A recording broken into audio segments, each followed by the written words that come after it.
The Nevada Democracy Project is underway, what it is and what we heard at our first listening session, plus the Sphere, a discussion surrounding its significance to architecture and entertainment. That's this week on Nevada Week.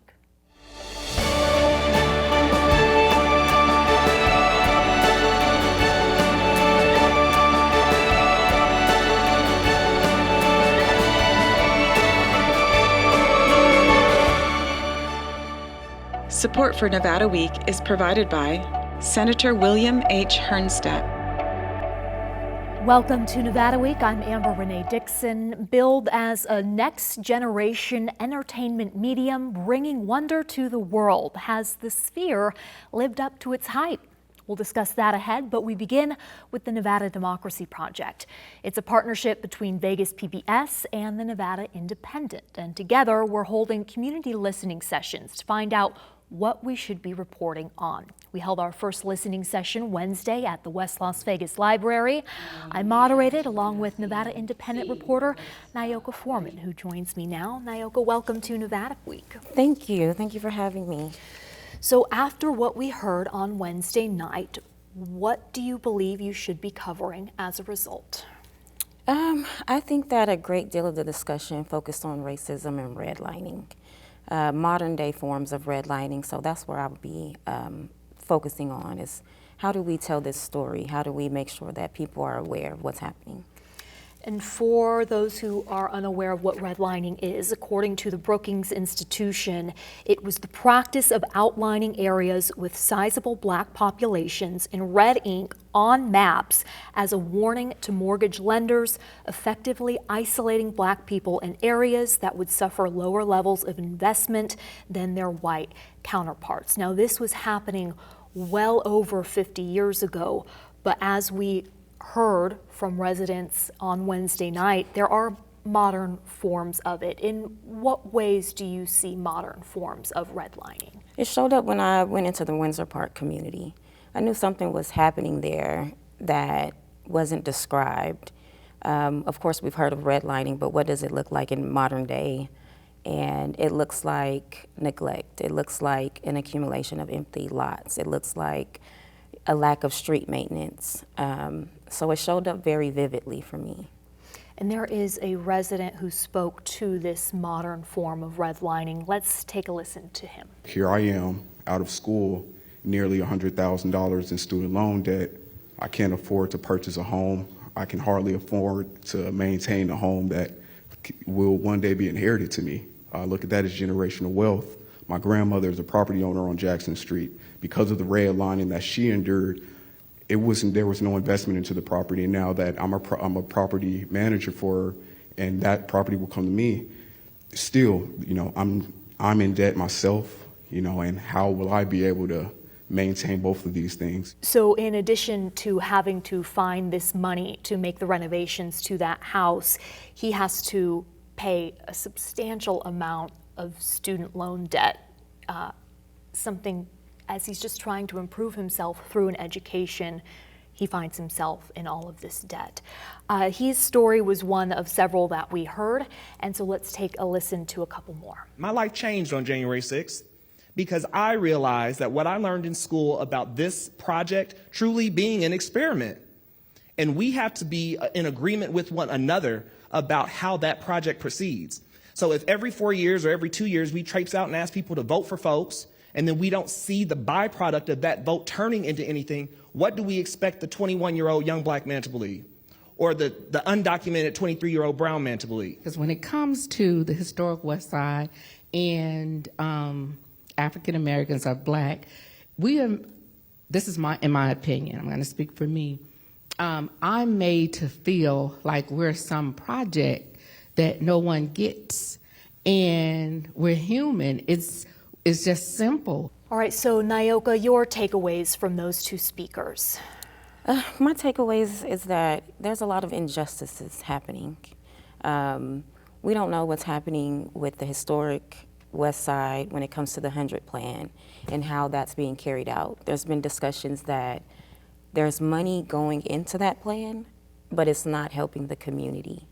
Also, the plan is to bring revitalization to the historic West Side, but the new developments have been placed outside of the historic West Side along Martin Luther King Boulevard.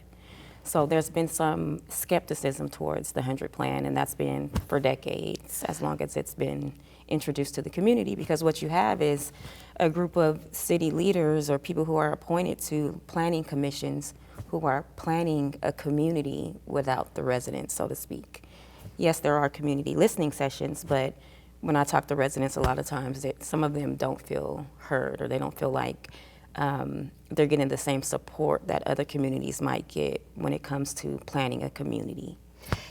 And this 100 Plan was established back in 2016 as a community-led plan to revitalize the historic West Side.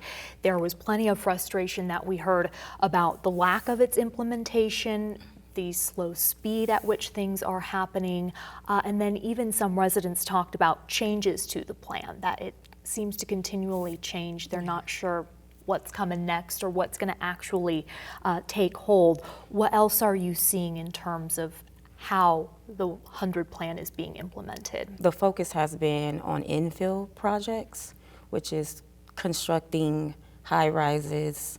There's one plan for Jefferson Street called Downtown Historic, Share Downtown, Historic West Side, and the rent is going to be about $1,100. People who live in the area are saying, well, how is that going to help us? We pay about $600 a month.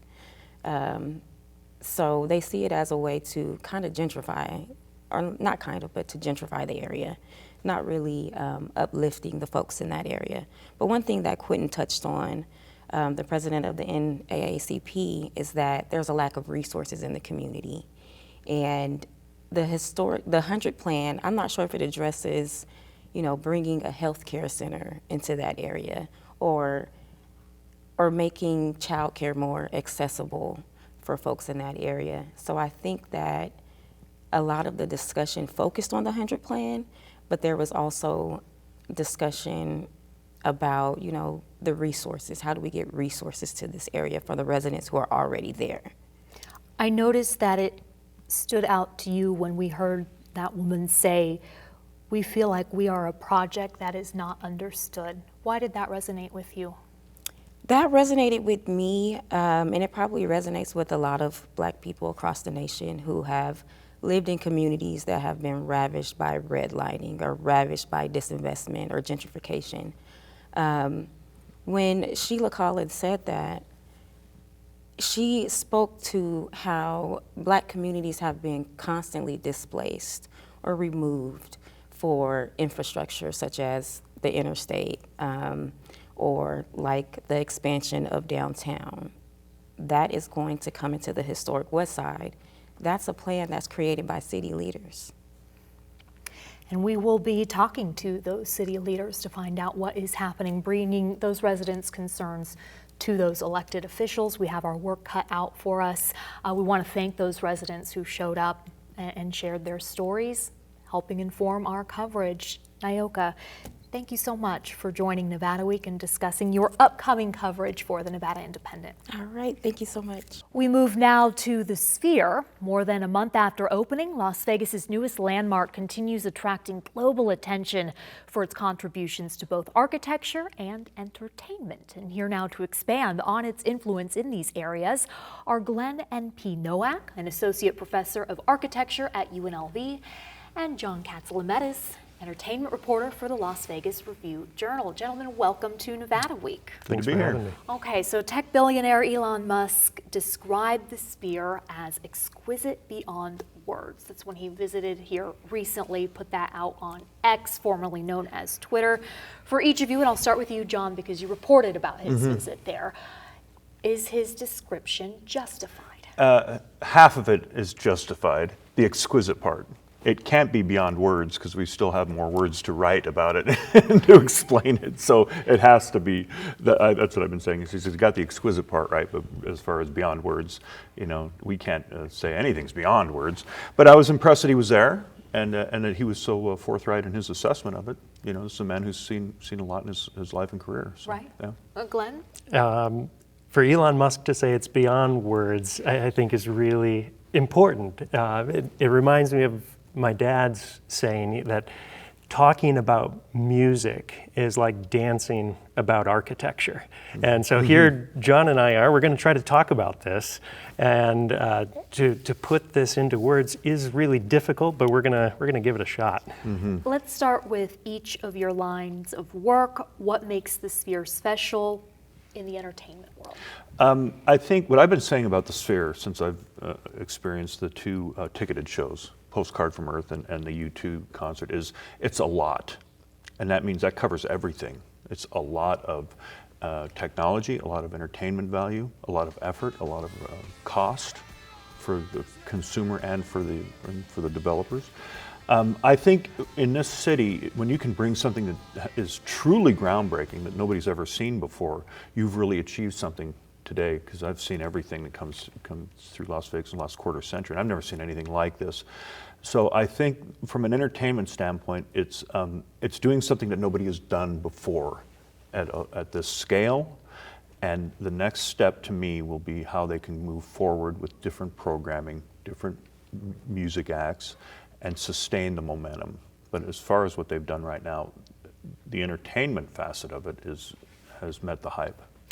I wonder about the future performers there and how much pressure they now have on them in terms of set design to come up with something spectacular.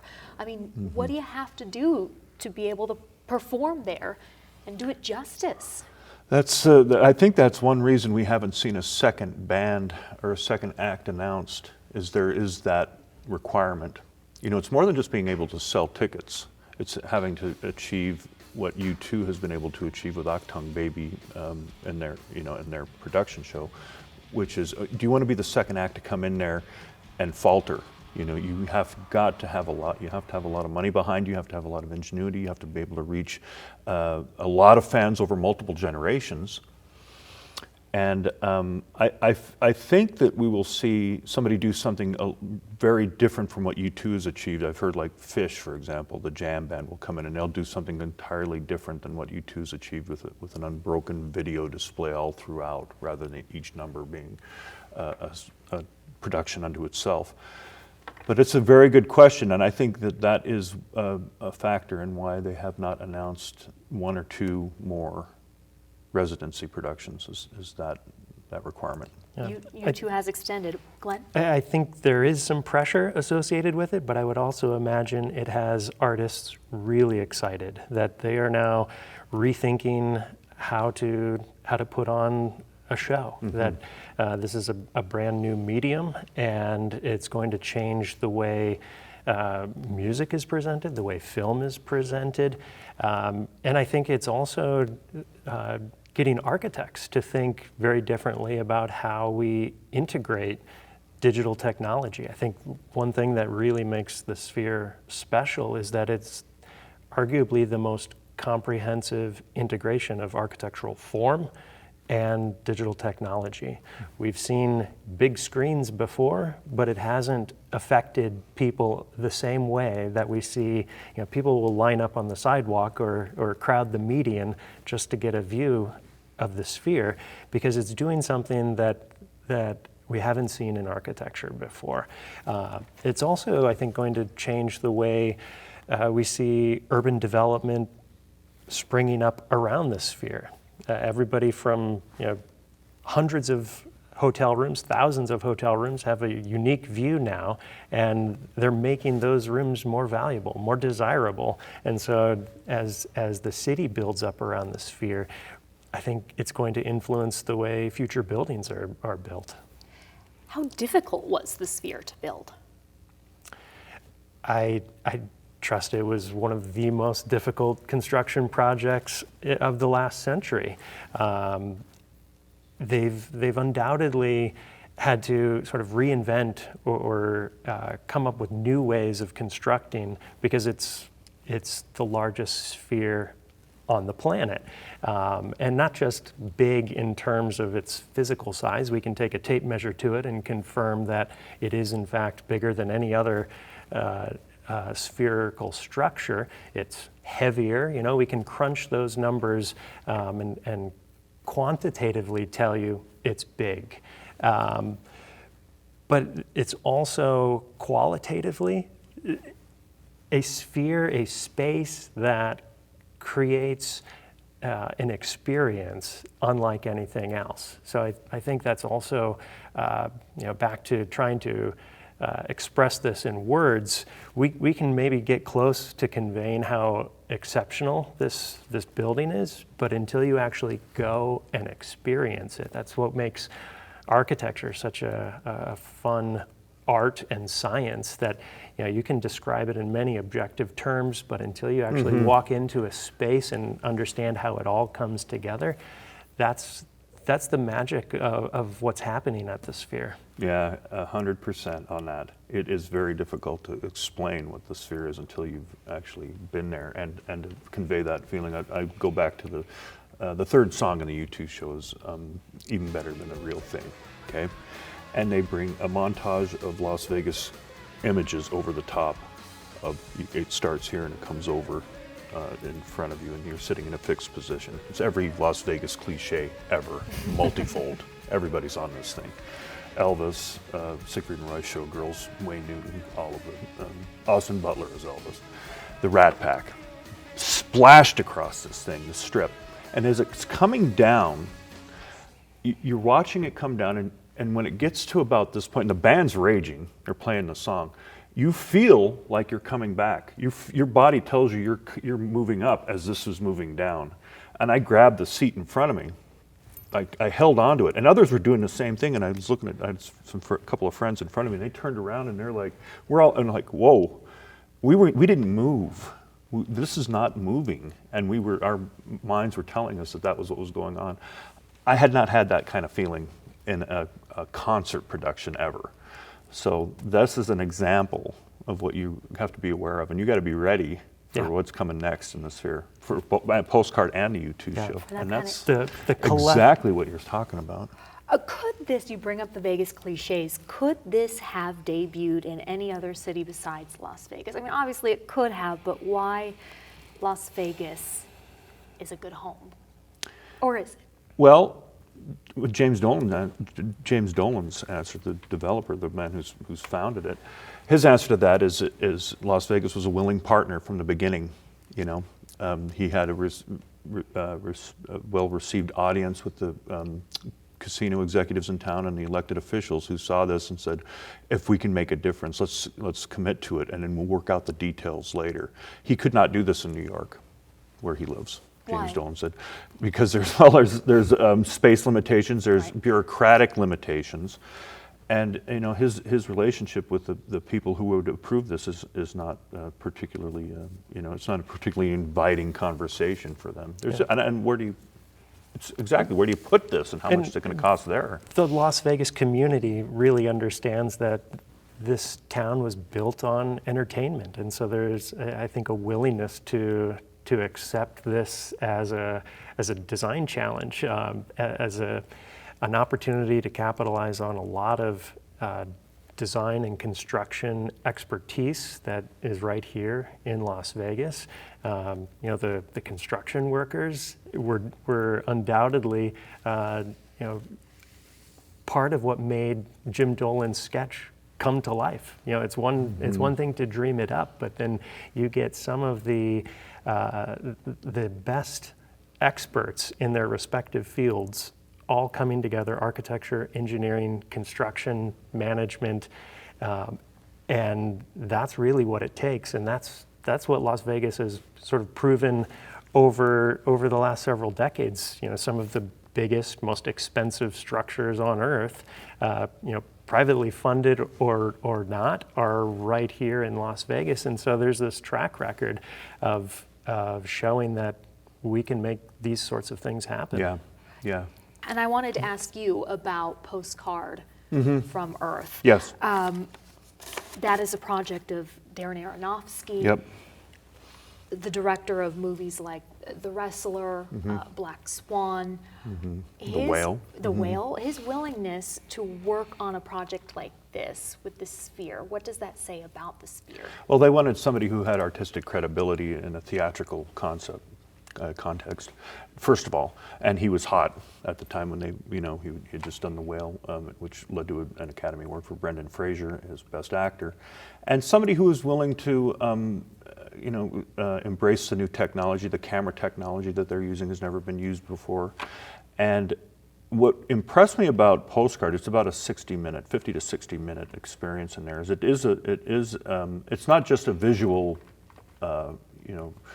conveyor belt of scenes around the world. It has a message in it. There's a through line, a storyline about conservation and sustainability and protecting our planet that runs through this theatrical experience, which I think takes a lot of guests unexpected. They don't expect that to be the case in something like the Sphere. But the Postcard from Earth is going to be the driver of revenue from the entertainment side of this, more so than U2. U2 takes a lot of the vast majority of ticket sales go to the band. But Postcard is running up to 4 times a day, 5,000 capacity, about 48 to 5,000 people each showing, and it's a fixed, static production. So they just run it, and that's going to be the message of the Sphere will be delivered that way over time, at least a year, and that's where the money's going to come from. Glenn, have you thought about whether other schools of architecture are going to start talking about Las Vegas architecture as a result of the Sphere? Absolutely, and they're going to talk about it a lot differently. For many years, schools have taken fleeting interests in Las Vegas from as far back as Denise Scott Brown and Robert Venturi when they wrote Learning from Las Vegas. But these are often architecture students that spend a couple days or a week on a field trip in Las Vegas trying to understand what makes Las Vegas Las Vegas. And what we're seeing is our students at UNLV are able to really fully immerse themselves in the built environment. We just took a field trip of about 20 students to the Sphere. We saw Postcard from Earth and the lessons learned and understanding how this starts to change everything, not just the Strip, but it's now starting to draw tourists off the Strip. It's bringing locals around the spectacle, the phenomenon of the Sphere. I think now architecture students everywhere are going to look at Las Vegas a little more fully, understanding that there's a whole lot more to it than just the single boulevard. The last time each of you received this kind of hype around the opening of a building in Las Vegas, when was that? I would say it was probably City Center, I think, when you take everything together, because City Center opened in the face of a serious recession. There were a lot of naysayers about the scale and scope of that, if it was even going to come to fruition. It was a real test of where we're going to get to the finish line. The Sphere reminds me a lot of the discussion of that, what are we doing? A lot of people are like, the costs kept escalating, the opening kept moving, according to Supply conditions. chain issues because of COVID. Definitely, yeah, and so that's what it reminds me of, and incremental openings. Also Spheres open, different, with different productions. But as I think about the Sphere and all that planning, and this maybe Glenn, I can ask you about this, Glenn, is. In the U2 show, they have obstructed view seats. I don't know if you guys have heard about this. It's not evident in Postcard because they don't sell that lower seated level, right. The 100, but the 200 level comes over the top of the 100 level about halfway, all the way around. And I'm wondering from an architectural strategy and execution standpoint how that would happen. Is that something, what do you think of that concern in a place that has had so much thought and resource and planning as the Sphere? Have you studied that at all or looked into that? Yeah, I'm not sure if that was going to be a known issue at the time of construction or if it's simply part of the process. Not every seat is equal, right? There are ideal seats in every venue around the world. You want to be in this location or that. And consequently, that's why we see different different tier pricing. So, Yeah. you know, they've acknowledged that, you know, some seats are better than others. And I think you learn from those. If or when we see another sphere built, you know, that might be one of the subtle adjustments that is made. Yeah, I would guess that they would look at that. I'm just wondering how your students, if that was ever discussed when they did their field trip about that particular issue, because it came up late. And for somebody who's in the field, I was just curious about what they would think of it. Last question, what are we going to be saying about the sphere in 30 years, Glenn? Wow, I think it'll be remembered this day, this season of its opening and all of the hype. We'll quickly be able to recall, just like John did when City Center opened, or you know, I would also think Lou Ruvo is one of those. You know, we have moments where we have brought Starkitects in to build buildings, but this is definitely unique. I think we'll say the sphere made us think very differently about our built environment, particularly because of the content in Postcard from Earth, but also because it's such a game changer in technology integrated into architectural form. We have run out of time, gentlemen. Do you want to add something real quick? Changed the face of the strip forever. July 4th, when they did the Exosphere display, was the beginning of that. Changed the face of how the strip looks. John Katz, thank you. Glenn Nowak, thank you for joining us, and thank you for watching. For any of the resources discussed, go to vegaspbs.org/Nevada Week.